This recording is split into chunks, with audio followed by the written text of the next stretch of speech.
Get my clamp lip set up. There we go. So something about peanut butter sandwiches and buttholes. Oh shit, we lied. I mean, we got a couple of people in here, man. All right, what's up, everybody? This is Antoine from High Desert Pythons, and I got the homie Zak Nava from Nava Reptiles in today. But before we get on with anything, I want to give a special shout out to the homie at Texas Belle Exotics. These shirts are super, super dope. So she's selling them. See if I can get a good angle on them. All right, there we go. That's a dope ass shirt. So I'll put her information in the description down below after we're done. You can hit up on Instagram and get some of those things, whatever. So, but yeah, man, Zak, how's it going, brother? Dude, it's good, man. It's good. It's been a good freaking day. I got no complaints, man. Like I said, I'm glad I ended up not having to work tonight. I was gonna have to be walking around the bar talking to you like that. So this is a lot more relaxed environment. Heck yeah, I was expecting that too. But yeah, man, I'm just here in the hot ass snake room, whatever, sweating my head off, whatever. Yep. This room just has like the best lighting. So I followed you. So I knew about your Instagram and I saw your YouTube when you first started it, because I think you started yours like maybe like a month or two like after mine and stuff too. Yeah. So and I know that you were just part of like the Discord for a bunch of different people for Reach Out Reptiles, and then we actually got to formally like talk to each other on Sunday. Yeah, man, that was a real pleasant surprise. I'm not gonna lie. Like, when you jumped in, I was like, yes. I was like, I've been meaning to kind of catch up with this guy, you know, because like you said, we kind of started around the same time. So, you know, I always like to like Shane Kelly's another one. Like, I like to talk to people that are like a couple steps ahead of where I'm trying to be. You know, both when it comes to the breeding side and the social media side. You know, it just makes it a lot easier for me in terms of like kind of being able to know where, you know, the direction that I'm headed. And I think it keeps me fresh on like what's current. You know what I mean? Right. So for those in the chat who don't know, you like tell everybody about yourself and just give a little brief overview. Yeah, of who you are. So again, my name's Zak Nava. You know, my company name Nava Reptiles. I work with ball pythons, more specifically like the Ultramel stuff right now. That's kind of my focus. I wanted to try to kind of be, you know, one track on something so that I could really, you know, put a lot of my attention into that. But I also do have the world's only pair right now of I got 1.1 of they're 50% Solaire dwarf. They're both visual tigers, and they're 100% het for rennet ghost. So once those guys breed, obviously I've got a shot at super tiger rennet ghosts visuals, which those will be the first ever rennet ghost albino in dwarf reticulated pythons. So that's super exciting as well. And they're getting about ready to breed. So yeah, I'll follow that closely, because I'm gonna be honest with you, I don't know shit about retics at all. I know you got the regular ones, and then you got the dwarfs, and then you got the super dwarfs, and then I know a couple of more complicated. I'll admit that. A lot of people ball pythons might have one or two retics too. You know, like I know Miguel has one. I know my guy Ernie Gonzalez at Infinite Scales, he has a nice retic too at his place. So I'm just like, yeah, I'll just stick to the ball pythons now and let you guys deal with that, man. But for me, it's just a matter of space, man. You know, I just got so much crap going on here. Yeah, 100%. See, my ball python collection is still relatively small. I've got, I think, 12 total animals right now that I'm working with. But I've got five retics. But you know, obviously that caging space is gonna fill this room up pretty fast. So like this furniture and stuff you see behind me, like that's already got to go. Like I'm gonna have to start shifting some stuff around when these big cages come in. So. Chris Gear said dwarfs and super dwarf retics for the win. So let's see. You know what, man? Today might you know, get me started on some retics, man. Hey, you never know. I'll probably get killed for, but whatever. It's a strong market, you know. I mean, the thing that I love about it, man, is it's like it's a market that's still a little bit in its infancy, I think. Right. And you know, we talked a little bit on the Zoom call. You know, I'm always looking for opportunities everywhere. You know, and not that it's just a business, right? But I mean, anything that does cost me money, I ultimately, you know, I'm always hoping for that money to come back to me in one form or another. And with the super dwarf and dwarf stuff, you know, it's nice because the reality is you can get a reticulated python that has all the intelligence and all the crazy colors and patterns that you get in those snakes. And you know, they're shrinking those down to where they're 6 to 8 feet, and you know, not these giant 20-foot long animals. So even for like the smaller ones, like the dwarfs and super dwarfs, how many eggs do they lay? So I think the clutch size on those, like it's like especially for like the pures and stuff like that, I think like 15 or maybe more. And again, I'm not like super well versed in the breeding side yet because I'm still just kind of raising my stuff up. And that's the flip side is also like with ball pythons, 2 to 3 years and you can get a female ready to go. With the retics, a lot of times it might take as many as 5 years.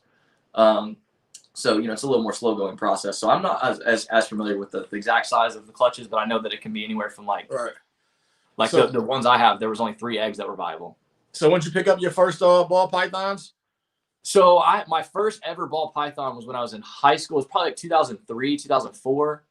And I'm kicking myself to this day, man, for not like digging more into the hobby, because I was like when I started looking, I was like, man, there's all these crazy morphs online, and like. I was looking at pet store prices and I was like, man, for the money I'm going to spend at a pet store for a normal, like I could get, this crazy like albino or just whatever. But then, so I started keeping, like I said, probably about 2004. And then I got out of it for a while when I went away to college. It just wasn't easy to take a snake with me at the time. So, so I got out of it, but then I got back in probably 2013 or 14, somewhere around there. I got my first ball python. I was still active duty and I was in the barracks. Breaking all of them, man. I didn't know the ball python. Like I was big on reptiles. I'm from New Jersey originally, so but it's not really anything too crazy out there, like a bunch of different colubrids or whatever. Sure. So obviously I heard of pythons before, but I never heard of a ball python. I was like, what's this? I was like, this little ass shit isn't a python, man. Are you crazy? Right. So that's how I started, man, and just got kind of hooked from there. But I started breeding probably in 2009, and then been around for a while, took some time off, and then like with the whole MMA gym and everything, and then kind of got back into it. So sure. But yeah, I've been breeding for a while. But this is your very first breeding season, right? Like your first egg yeah. Literally, like I've never bred anything before, and so I was on a Zoom call with Brian Cusco and those guys over on his Patreon, and I literally I opened the tub. We were talking about the trick and blitz, and we don't even need to get into all that drama, but I was gonna show them this trick female, that I had been breeding, and dude, I opened her tub and she's sitting on 6 beautiful, perfect eggs. Nice. So it was really cool to be able to share that moment with a lot of people in the hobby that I've gotten close with. And so, that was really exciting, but yeah, they're actually set to pip any day. I was literally just checking on them in the incubator. Oh, nice. What was the parent for it? The female was so it was a Mojave, visual Mojave Ultramel. He was a proven breeder that I got from Justin Kabilka, which is cool because it's like now I see like grandkids of grand snakes of his that are being born that are from the same bloodline. But it was him bred to just a single gene female trick. So I was just trying to make some hets. Oh, nice. Heck yeah, man. So I got some Ultramel stuff coming. Actually, it's a pair of double het Ultramel clowns. So nice. Did you get them from Marshall Mendez? No, I got them from Jakindle at Secret Ball Pythons. He just did yeah. So it's the female's a leopard double het, and then the male is just a normal double het. So we got about 3 years to kind of sit that thing. Hey, it's worth the wait, man. That's a really exciting project. I mean, like I said, I know Marshall Mendez has been working on that one for a couple of years now. Hey, shout out Cusco. We appreciate you for the super chat, brother. Thank you. Hashtag Ultramel. What up, yeah. But yeah, Marshall's been working that Ultra Clown project for a while, and the visuals are really, really, really pretty. So I'm excited about that, and obviously like the Ultra Pied stuff is really cool too. You get a lot of those oranges, and I like kind of to me the biggest thing is like the purple that it brings in. So my cheat code with like recessives I don't mess with under normal circumstances, I'll get it in like double het and triple het form. 100%. And then I'll just like put it together that way. Yeah, too, because you can't go wrong at that point. It's kind of like having like a little bit of a backup plan because it's like even if people decide they don't like this all of a sudden, like I can still cover my bases with having a couple other things in there. Yeah, so the same thing with like genetic stripe, whatever. I've never really had it in my collection like that. Like back in the day, I remember like female G stripe for like $300, and yeah. So but now I've got like G-stripe clown stuff, growing up and things like that too. And that's getting more popular, man. I'm hearing a lot more people talking about that. I know like Alyssa at Full Throttle, I think she's working on some stuff with the G-stripe clowns, and I think even like some G-stripe monarch stuff. She's got all kinds of crazy stuff going on over there. So Jerome and No Limit Royal says, Zach, don't let him ask you if you had a clutch all slug out. so this is the story behind that, right? I was at his place a couple weeks ago. And I asked him that question, and he goes, "Nope, never had a complete slug out." The very next fucking clutch. You know, it's funny. It's funny that you say that, man. Because yeah, like again, this is my first year breeding. You know, I'm really kind of just like experimenting, and I try to ask as many questions to as many people as I can. But at the end of the day, like I don't have an ultrasound, so I'm just kind of just like just playing with stuff. So I've got 2 other females that I'm hoping are going to go, but then like one, I don't know if she reabsorbed or if I just missed some of the signs or whatever. So I'm kind of beating my head against the wall. So I'm gonna laugh if that ends up happening where like I missed it with her or whatever, and she ends up slugging out for me. I'll let you know if it does. Well, a lot of times too, like some snakes will break the rules on you, man. Like like people have like these the prelay shed is 30 days and all that stuff like that, and they'll go off food during this time when they start building past certain amount. No, man, like I got 2 females. I thought my season was over.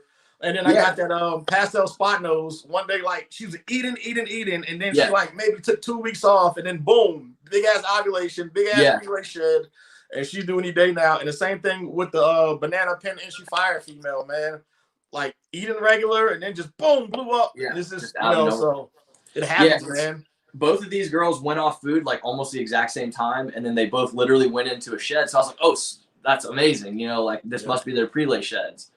And no, it definitely wasn't because they're both still like one of them still is as fat as can be, and I don't know if I'm assuming that she'll probably will go at some point, but yeah, man, it's just being early in the hobby. I don't really 100% always know what I'm looking at, but like you said, it's there's nothing that's a guarantee. I mean, we know Shane Kelly, he ended up having those eggs with poop on them because that snake was eaten literally like until she laid. That snake was eaten. Yeah, so, that's crazy, man.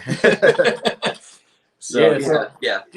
And just the one thing I learned about so many of these like breeder interviews and facility tours, the biggest thing I learned is that there's a lot of wrong ways, right, to do shit, but there's also a lot of right ways, like what works for you. There's some things you absolutely should not fucking do. You know what I mean? But there's a lot of different methods for incubation, for how you use your heat, and like there's a lot of factors that people have to realize when they like watch people's YouTube videos and all these rules they're giving them for incubating eggs and for breeding.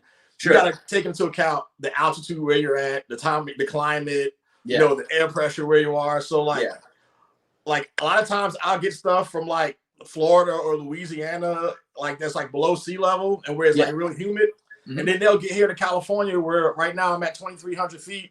And the altitude difference is crazy, and like they like, what the hell's going on? Yeah. I mean, just the barometric pressure changes and all that stuff. I mean, people do definitely underestimate a lot of that. And I, my favorite thing has been when I'm talking to these bigger breeders, like Justin Kabilka, Garrett from Reach Out Reptiles, obviously on the Dwarf from Super Dwarf side. A lot of the answers that I get from them are like, they're like, look, let me preface by saying like, this is what's going on with me and this is what works for my stuff. But like your shit's going to be totally different, man. And and so it's like, look, that is obviously good information. It's coming straight from the guys that have been doing this stuff for years and years. And so, yeah, I mean, like even Billy, I think on his last podcast was saying the same thing. He's like, you just need to experiment and figure out what works for you. He's like, you might have failures. You might have issues. He's like, but that's like the greatest lessons you can ever have or the stuff that you mess up on. So yeah, like my biggest advice, especially for everybody this year too, like, cause at this point with all the social media and YouTube and Facebook and Instagram, everybody coming in should have some kind of mentor where like someone who's been there before, who's did all the fucking up for you, who's messed up their snakes, who walked and burned other people. And there's not much excuse anymore, I don't think, for people doing things the wrong way to an extent. I mean, people are always gonna make mistakes, and I don't mean to make that as like an accusation to anybody that's ever done anything wrong.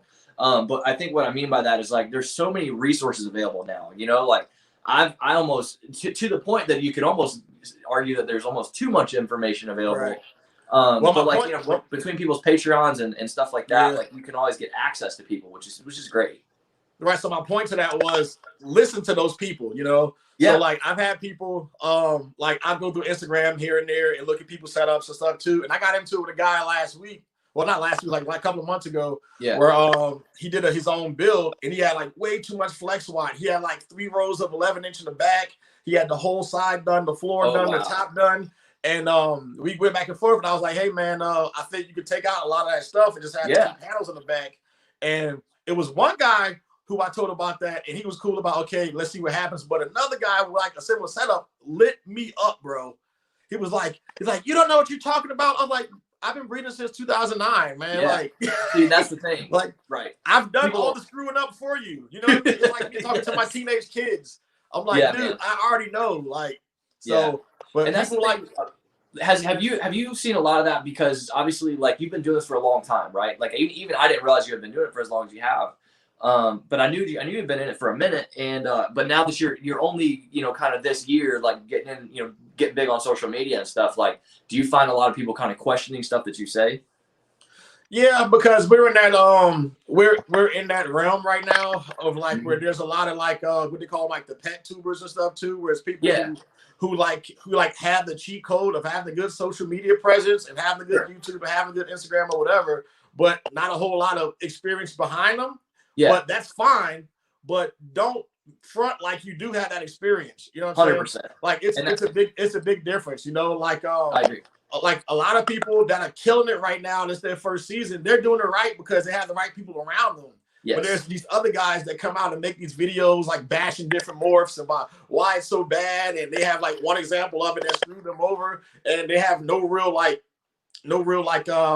do you say, like test subjects around them where they were able to experiment with things like that, you know? So I just, man, like if you're going to sit there and give out advice and tell people what to do with things, have that experience yourself. Don't just parrot and echo what you hear from other people.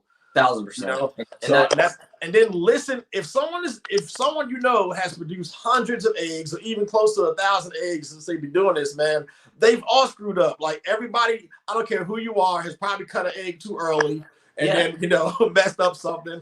I've cut the wrong clutch because I was too lazy to mark clutches back in the day, and it was like, you know, like not even 3 weeks in that it was ready to go, right? Right, and I was just like, Bill, like, man, this egg is kind of crazy, but it's time, you know. And then I'm like, holy shit, you know. So, and like that was the first time I ever produced clowns. Like I had 2 clowns fail on me like a long time ago. Yeah, and you know, back when clowns were super expensive. Yes, yeah, I mean that was a big loss. So when single gene clowns were like $900 to $1,000, that's when I screwed up the clown clutch. So yeah.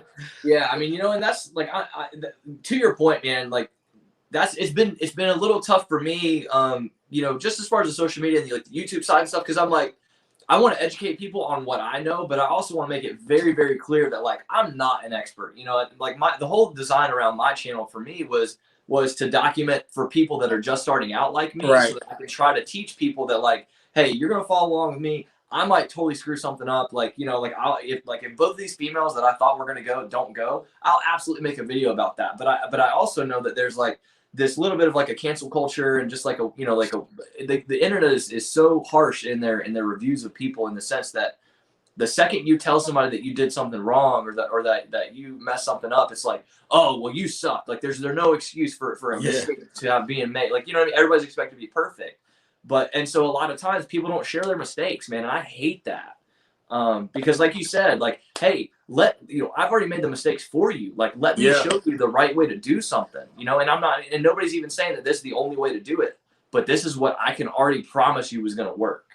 And the thing about like people on YouTube, whether you have like decades of experience or you're new, is that you're putting yourself out there in that public forum where you're letting people, like, they'll find something in your video and screenshot it or like zoom in on it and post it on some forum somewhere and kill you in the comments. Like, even if it's like the video I did about the customers, right? Yeah. Like that video for some reason got the biggest controversy out of everything because it triggered a bunch of guilty fucking people. Exactly. That's why. 100%. So it would. 100%. So like, because like one of the, you know, I put like the foremost annoying customers and like the let me speak to my wife customer. Yeah. Man, I got so many messages. Well, maybe if you can't deal with people's customer, you shouldn't be doing customer service that way. And you shouldn't be. I'm like, dude, shut the fuck up. Like, and you know what, man? I want to touch on something you just said.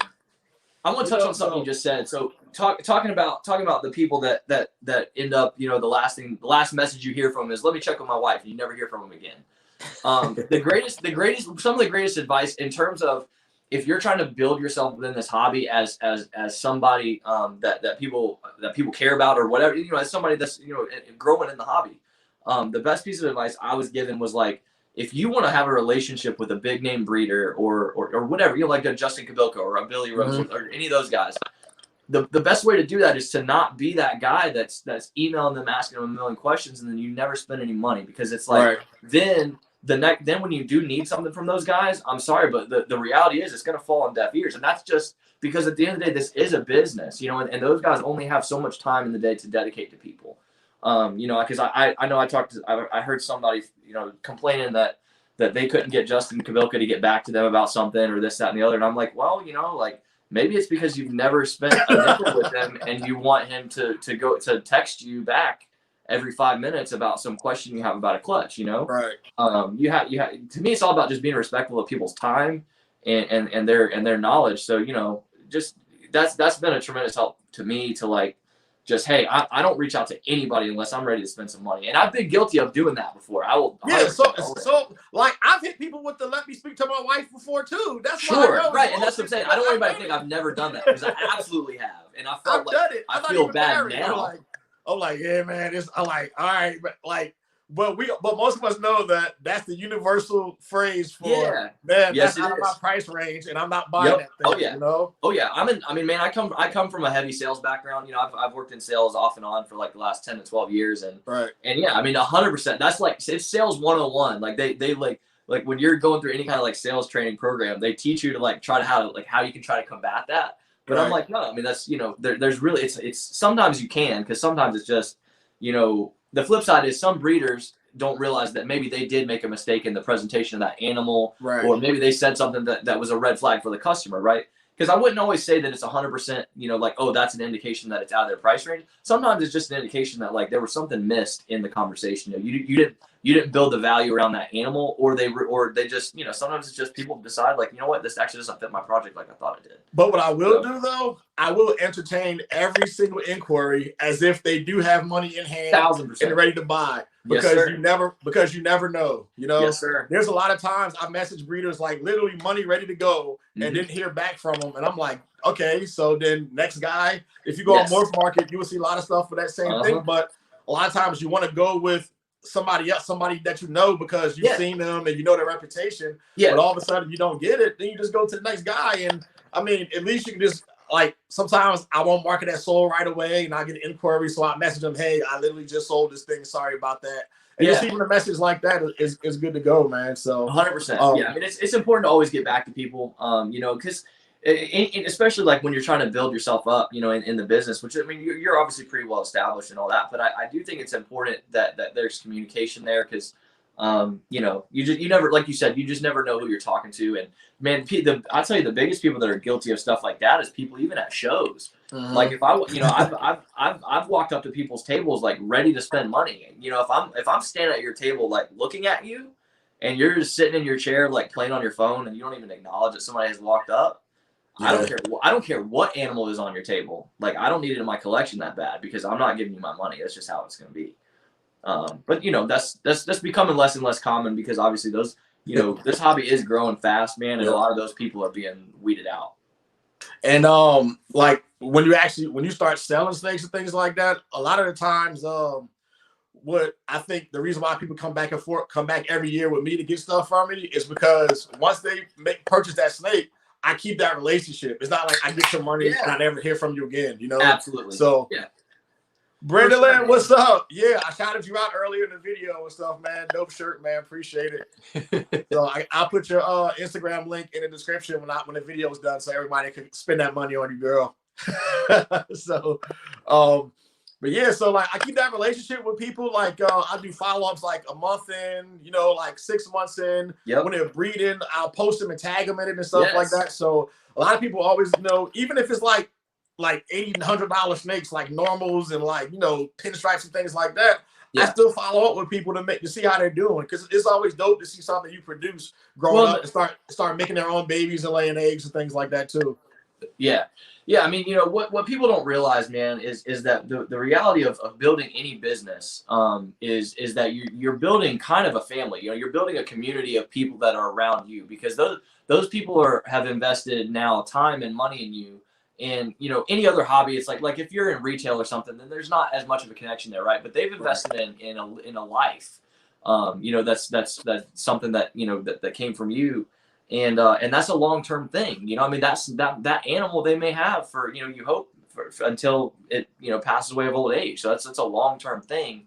And so, yeah, I think that's a super important thing to really build that community, and build that. That builds loyalty, and it lets people know that you care, man. Because you don't just care about just the customer and just their money, but you genuinely care about that animal and where it's going and what it's doing.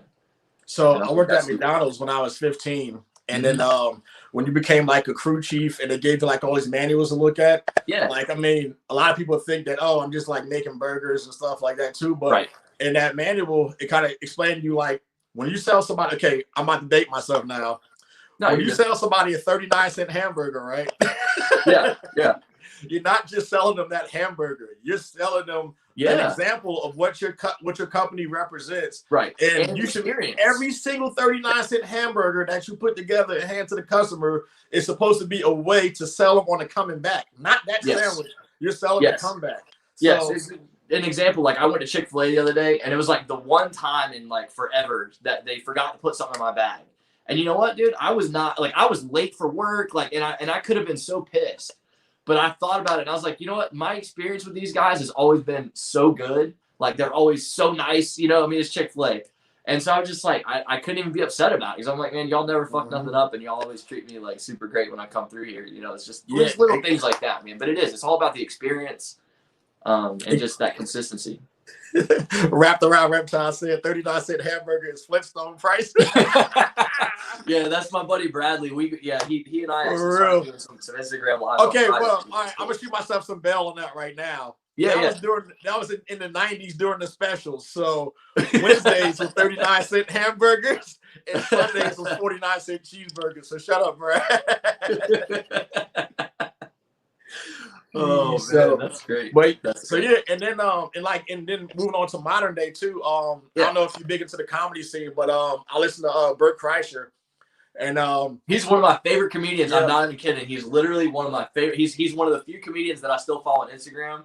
Because my Instagram's so flooded with like snake stuff, it's hard to follow. Like, I try to follow as many people as I can, but it's hard. But dude, I love Bert Kreischer. He's like one of my favorite people. So what he said that people talk to him about his performances, he said every time he's on that stage, he assumes that there's someone out there who's never heard of him before. Yes. Not a Bert Kreischer fan. So during that performance, he has to sell that person.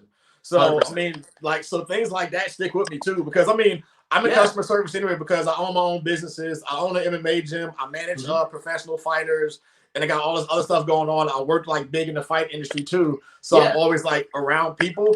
But my job makes me be behind the scenes. So this is new to me, being out here like this, because I'm just used to being like a coach or like being somebody like pushing them along, like real one-on-one. Right. But I was telling one of the guys who runs the fight promotion I work with that he should have his face out there more.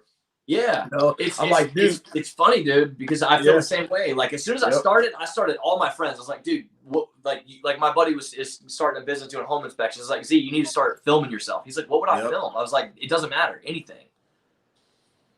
And you're gonna suck when you start. 100%. You have to, but it's like anything else, man. It takes reps, and I'll tell you, man. Like, you talking about, like your successes outside of the hobby. Right. I think 100%. I equate your success in this hobby to the things that you've done before. Even if you weren't in the public eye, the reality is that you were a successful person in a number of other industries. I mean, I think the same thing of Miguel. As much as people give him a hard time. I was super excited when he got into the hobby, because I'm like, here's this guy that's self-made, that's already extremely successul doing other things, and he is excited about the hobby that I'm excited about. Okay, well, I feel very validated now in being excited about this. Because I mean, a lot of times he knows. Because like successful people in quotes that's making like great money, they can put their money anywhere, Right. But a lot of times you can tell that people actually have a passion for this too. And when you put 100%. That passion together, plus bringing in the money from your other things that made you successful, like, I mean, you're gonna be successful here too. So and through that, like, I had this conversation with my buddy John Feely the other night. Like, rising tides raise all ships, man.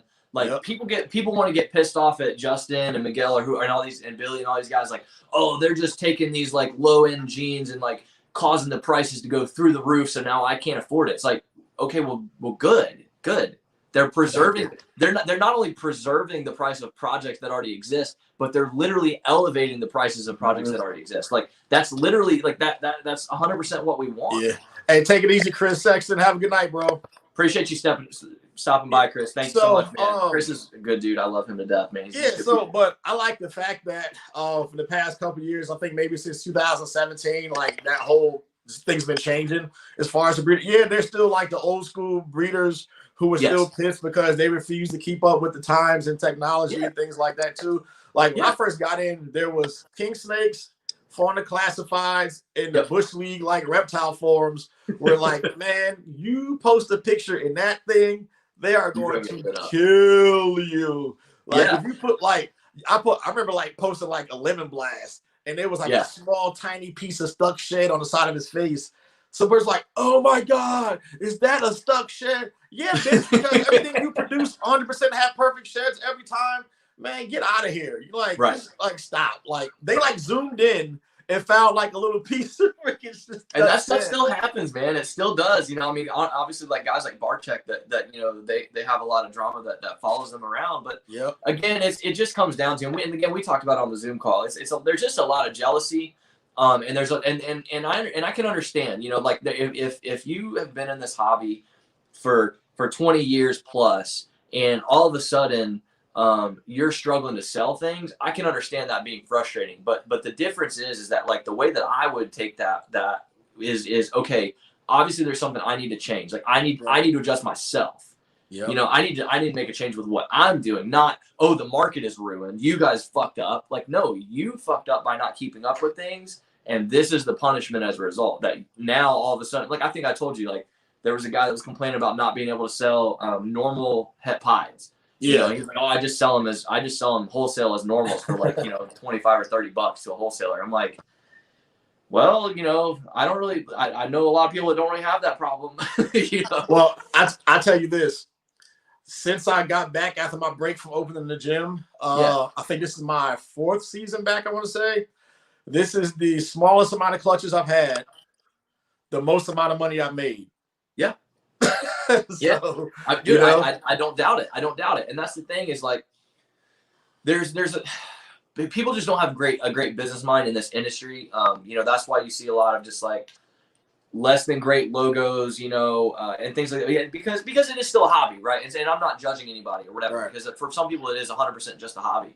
But I can't think of any other hobby out there that exists where you could come in and if you have a decent chunk of money to invest, you can have one rack of animals and make a significant amount of money every year pretty consistently. Right. The super dwarf and the dwarf and super dwarf stuff is crazy. I mean, the amount of money that you can make if you have literally like one breeding group of like, you know, 2.3, say, just so you got a couple of meals just in case one doesn't go, like you can do very, very well for yourself. And again, I don't like to just talk about the business side of things, but again, you know, those are just the facts. That's well, to bounce off of that, the only people I see who complain about the business side are the people who aren't making any money. Yeah, and the people that aren't making money are the people that aren't doing things right, and that's fine. And that's fine, but don't denigrate what we're doing because you're not making any money either. It's okay. Like a lot of people, like the first couple, you should be behind. Like if you got got racks and stuff too. Like me, I'm the person, like, before I go spend crazy money on stuff, like, I do my research and I, like, scan the pages for stuff, too. There's always, like, when I was doing my MMA gym, I realized that there was always a gym in California closing. Like, there was some gym that failed, too. So my entire gym, like, the biggest building I had was 10,000 square feet, and I had probably $100,000 and stuff in that gym that I paid less than $20,000 for because I saw people, like, selling their bags, selling the cage, selling the mat. I bought a 20-foot MMA cage for $200. Holy cow. Just because they were frustrated and wanted to get out of it. Yeah, they needed the space, whatever, and I got it, held it for them. They was like, hey, man, just send me some money, whatever, like that. And then it was like, nah, just keep it. You know what I mean? Just and the same thing, like this rack right here. Like, everyone asks about the rack back here. It's ARS Tubs. I paid $1,000 for this rack. Right. Because someone in Orange County, like, thought they was gonna save money by like making their own, end up spending double what they would have paid. Yep. And then they got frustrated after a while. Things happened. They got out. They posted it for sale, and I hauled ass down there, threw it on the truck, and I got it. You know what I mean? So yeah, and it's working. There's working opportunities great. like that all over the place, man. You know, this area is super weird. I mean, I know you've got some connections out here to Charlotte. This area is real strange, man. But and a lot of people I feel like would be discouraged by the fact that there's really nobody in the shop. Like I'm not far from Daniel Allison Constriction Addiction, and there's some people that are around me. But as far as like specifically in the Charlotte area, dude, there's not a lot that happens with the reptile stuff. Like there's not a lot of breeders. In other words, like if I jump, like there's not a Facebook group I can jump into that's like Charlotte breeders and stuff like that. But to me, I always see that as a huge opportunity. Like there's a niche that needs to be filled, and there's somebody that needs to champion that effort. And so, you know, I'm not saying that that's going to be me. But I would love for it to be, you know, so just kind of like you said, you know, I have people close to me that obviously just have not really done a lot to try to build this market local. How many ball pythons do you have? Right now, I think 12, just roughly. I've got one that's like coming in, and you know how it is. Like there's always kind of like a snake coming in, and then I've got, because I've only got you have 50. You have 50 in 6 months. Yeah, exactly. Because I mean, I've got six that are literally about to hatch. So that's, you know, if it's 12, so that'll make 18 very quickly. You know, like, you do live or frozen? I do frozen thawed on everything, except for that male that I got from Justin, because he's been alive since he was born. And I don't know if it's me, but I cannot get him to switch over, which is fine. I mean, you know, so there's one local reptile shop to me, that I pop into. That's they're okay. I'll just leave it at that. But yeah, their live rodents at least are quality. You know, I've never got anything like that look real funny or skinny or anything like that. So I only have to, you know, feed a couple of live, you know, a week. But I have debated on breeding my own rodents. But again, like with there not being what at least appears to me a lot of reptile demand stuff in the area. I'm a little hesitant to dive into that heavily. Just because, you know, I don't want to end up being stuck with a bunch of rats that I can't sell. And that's with everything, you know. Shane said none of his JKR snakes take frozen thawed. Yeah, exactly. Yeah, I mean, you know, and I believe it. I totally believe it. And that's not a knock on Justin by any means. But yeah. No, I will say that actually, because I have 3 snakes from Justin. And that breeder male is the only one that didn't switch for me. But again, you know, I got him when he was like, you know, over 2 years old. So I mean, I kind of understand, you know, if that's the only thing he's ever known, then, you know, I guess I get it. I saw someone do a hack on a reptile page. They took a frozen thawed rat and they stuck it on one of those little mini micro race cars and put it inside of the tub. Are you serious? Did it work? And it was on. They made this little like stick stand on top, so it's suspended over top of it. Yeah. And they made the car go back and forth in the tub. Did it work? It worked. Hey man, I'm just gonna tell you, I am not above trying anything. Like when at I this find point, that video, because hey, if it saves me a 20-minute drive across town once a week to go buy a freaking live rat, like I'm, you know, for $5, I'm happy to give it a shot. I'll say this, like, you know, when I first got him, you know, I did get him to take frozen one time. Right. And you know, I think it was just because I was kind of waiting him out. You know, I mean, I was just waiting him out, trying to see if I could get him to switch. You know, I was doing all the freaking tricks you see online. I mean, you know, sit in the room and things like that. But yeah, he just so I was like, okay, great, he's gonna switch over. And then after that, he never took frozen again. So have you tried like the fishing line thing too, or no? I haven't, because that's the biggest thing for him is that I think he's a little skittish, like when you open the tub, you know, he doesn't feel super secure. I've tried putting him in a smaller tub, like a tub that I thought even was like too small for him. Right. That didn't really seem to do anything. I've tried to give him a hide, like and the reality, man, at the end of the day is for me, like the effort that I'm putting in to try to get him to switch. It's really not worth your time. It's not. Yeah, it's just not for one snake. You know, if he's literally the only one, it's like, whatever. I'll just, you know, I'll go and not a big deal. I mean, especially because again, he's my main breeder male, at least for this year. I do plan on picking up another you know, visual male for that project going forward, just because I don't want too much Mojave stuff. Yeah. I don't want a ton of the Belle line stuff if I can avoid it. So. Yeah. So coming probably in about 3 years. The plan is to move back to North Carolina. Okay. So a lot of people are like, so you're gonna change your name? No, I'm not changing. No, yeah, no, not at all, man. That's I think I like your company name. I don't think anybody would bat an eye. It's and again, it's about consistency. You know, you've already kind of built something up, like that. It'd be silly to rip that off. And I just got to figure out. So the goal is either Raleigh area or back to the coast. So just kind of figuring out. I'm probably just gonna buy a bunch of land and just do my own racks and stuff too. Yeah. And I was just on the phone with Ricardo from Breeder Circle. I just picked up a pastel mahogany het clown possum het pie from him. Oh, nice. And they just moved from Florida to Wisconsin, like the whole thing. Oh, wow. So and I was like, so man, when you had to move all these, I know he has like almost 10 times as many as I do. Yeah, so, he's got a lot of stuff. Yeah. So do you know how he moved his stuff from Florida to Wisconsin? No. So he kept all the snakes in his racks, took out the water, put fresh aspen in it, taped them all closed with like painter's tape, and kept them in the rack and put them in a climate controlled truck, like a refrigerated truck. See, that's what I'm not gonna lie. That's what I did when I moved. Now, granted, I moved like 20 minutes across town, but that's literally what I did. I took waters out, fresh bedding. I taped the freaking tubs closed in the racks, and I loaded the racks into a truck. So I didn't have to worry about that being temperature controlled. But honestly, that makes sense to me. Dude, I'm probably going to just get a bunch of huge boxes and just mail it all to me. Yeah, the huge shipping boxes. Yeah, depending on the time of year, like there's 100 different ways to do it. Because it's no different than breeders that are traveling the country to to different shows and stuff like that. I mean, everybody's kind of got their way of doing it, whether it's they ship things or they do like you said, like a temperature controlled trailer or something like that. So depending on the time of year and all. So coming to 2021 season, what clutch are you expecting? Like the most anticipated clutch? So for me, it's so I've got, like I told you, I've got this Mojave Ultramel male from Justin, and I've already locked him up twice now with a yellow belly, a fire yellow belly spot nose 100% het Ultramel. Okay.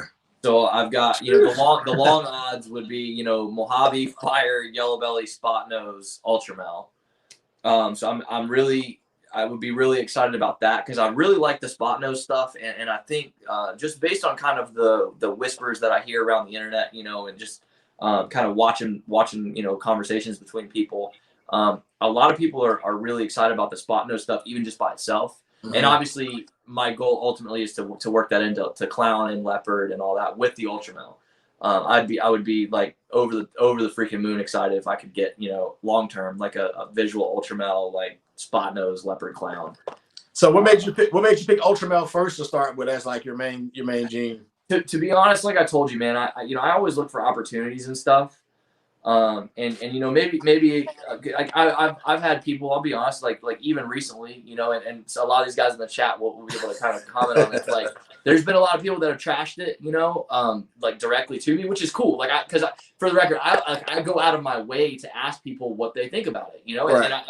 and I don't ask that hoping that somebody's going to candy coat something to me. Like I really want to know because again, it's just, but my way of thinking about it was like, it's blowing up in Europe. For those that don't know, like a lot of the top breeders in Europe are working with Ultramel. Billy works with it, up in Canada. Justin Kabilka works with it. And the thing is those guys don't work with stuff they don't believe in.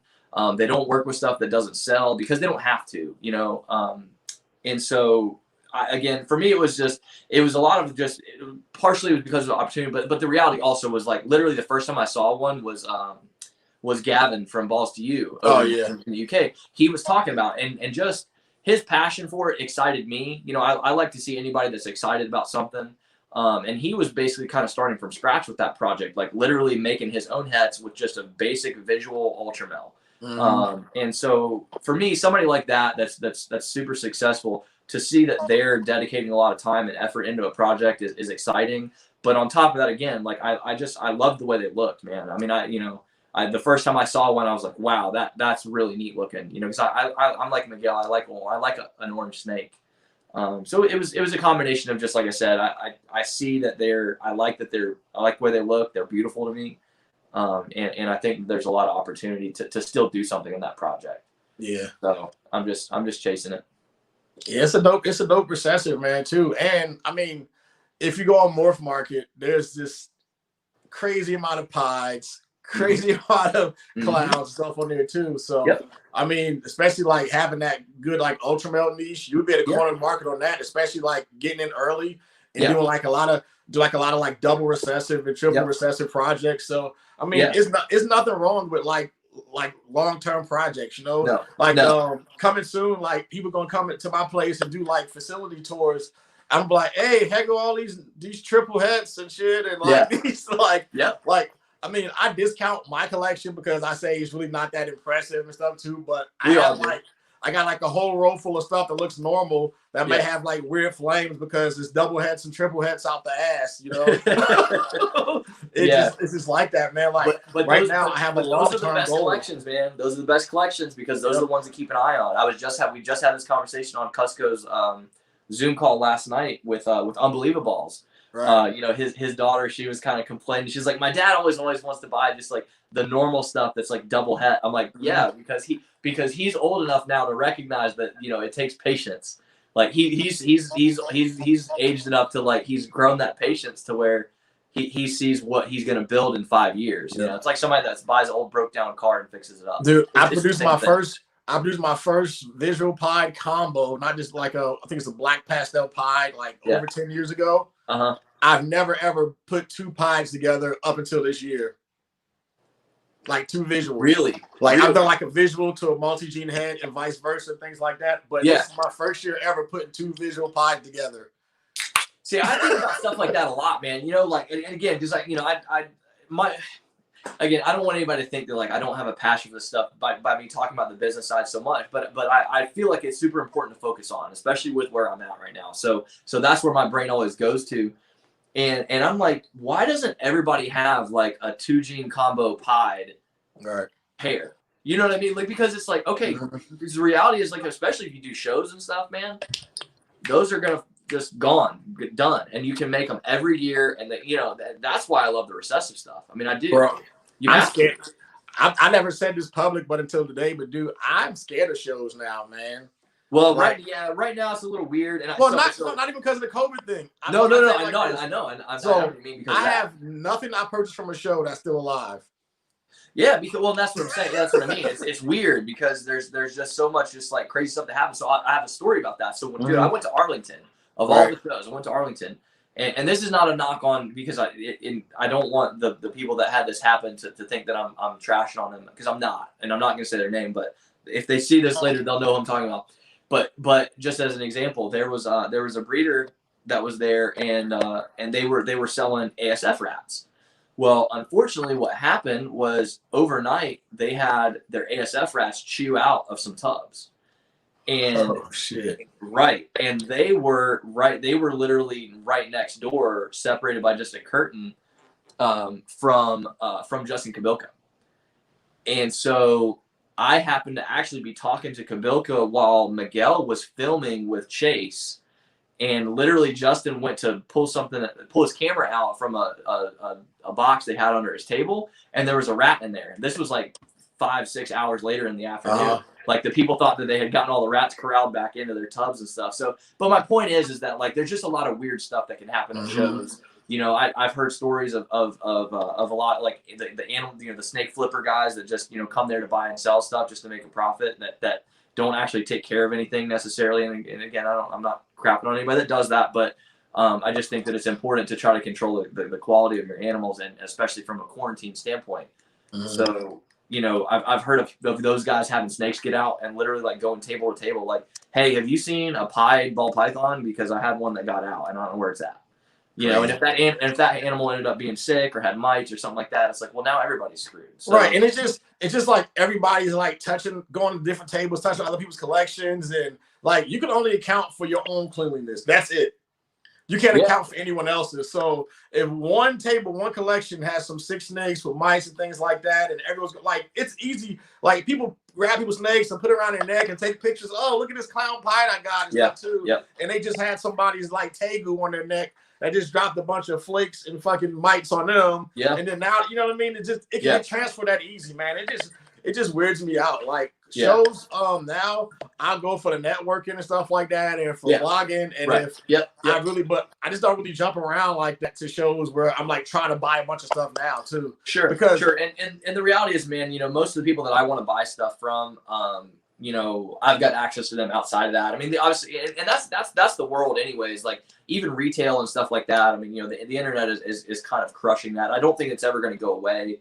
Shows are definitely never going to go away. I'm not implying that's a thing that we have to worry about, but there's definitely, especially in a hobby like this, there's definitely something to be said about, you know, just buying something straight from somebody's collection and not having to worry about that. Because I don't know if I've said this like super publicly, and I'm perfectly comfortable saying it, but I did have mites at one point in I wouldn't even say when I had a collection. I had 2 snakes. You know, I literally had 2 snakes, and I got one of them from a show.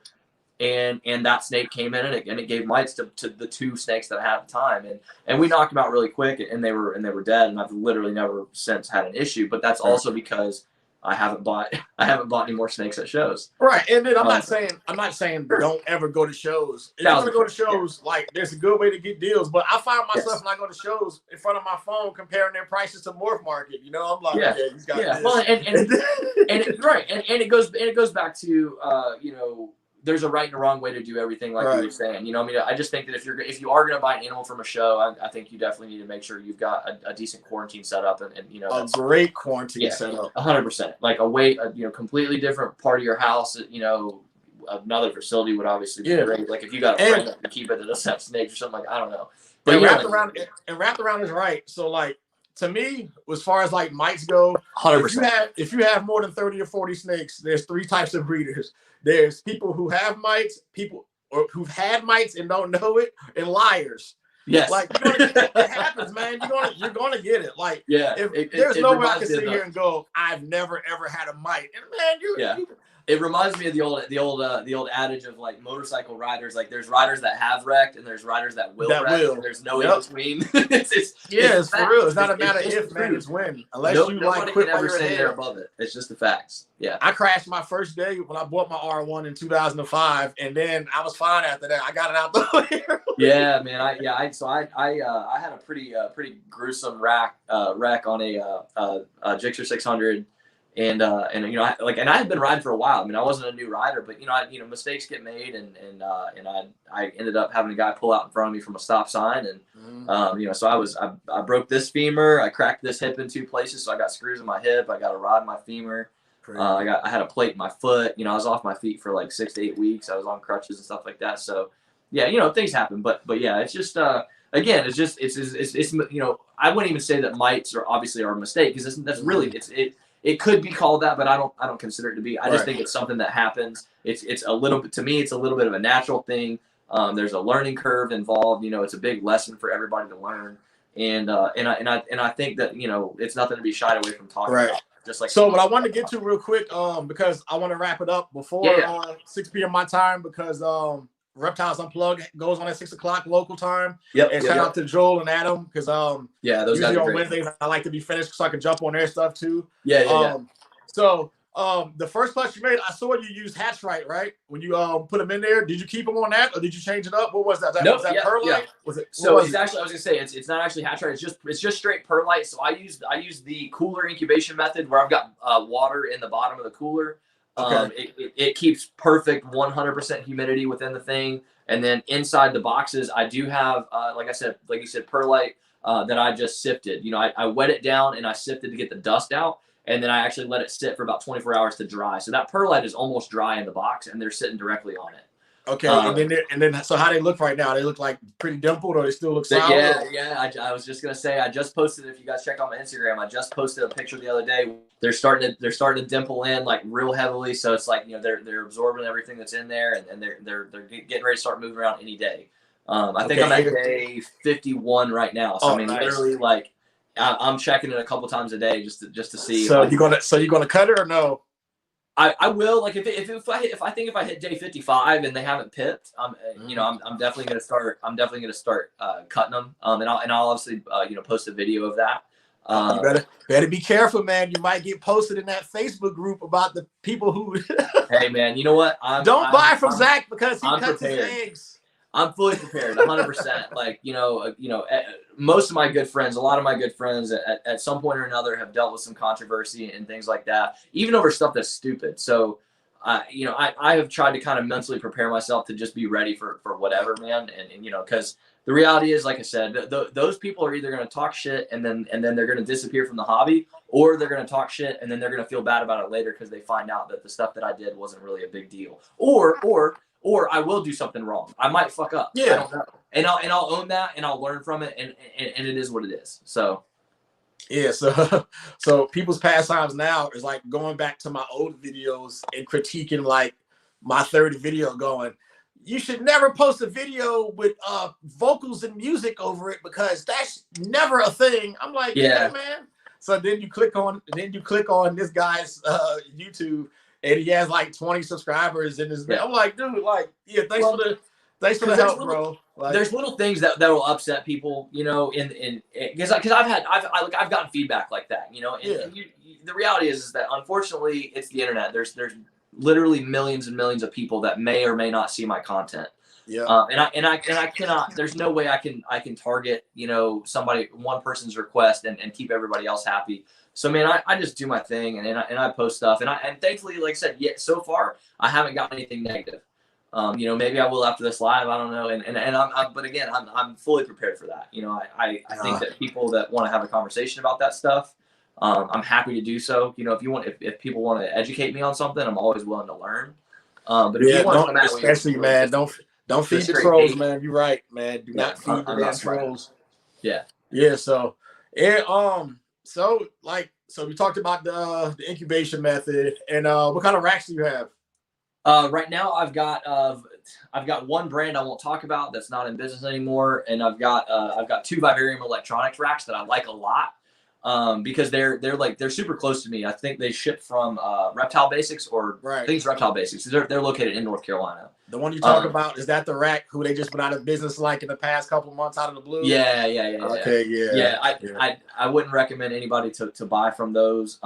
They're the most frustrating racks that I have. The tubs don't fit worth a crap. The tubs are good quality because they're Freedom Breeder tubs.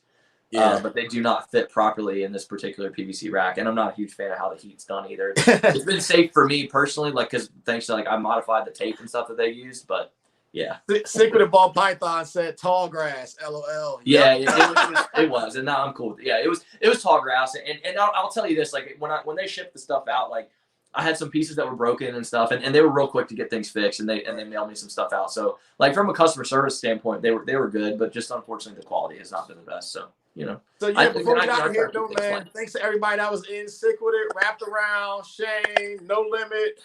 Who else was in here? Pedals and Scales, Ebony and Ivory, Wisconsin Constrictors, Gomez Pythons, Cure Constrictors, Apply Pressure. All of you guys that came in and commented, man, thanks for jumping in the live. Make sure you guys, if you're going to be tuning in on YouTube, go to Reptiles Unplugged, and you'll see my guys Adam and Joel do their thing. So I'm gonna go and watch that and be all in the comments with you guys. I'll be in there. So I don't want to have I want to get all your info out today, Zach, because I'm gonna do a facility tour at your place. We're gonna do a one-on-one thing soon.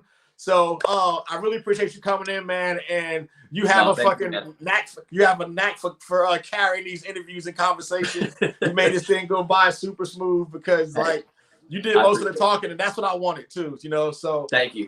Somebody made a comment earlier. They were like, Zach, I hope you can get a word in edgewise. I was like, man, you haven't seen me on camera before. I got this. We'll be good. Man. No, but seriously, it meant a lot to me. I reached out, when you invited me to do this, I reached out to a ton of people. I was like, I can't believe that somebody actually wants me on their stuff. So yeah, man. So dude, you're freaking awesome, man, and much respect, man, too. And I'm glad we exchanged numbers. Yes. And stuff too. So remember, guys, I'll put all this info in the description down below.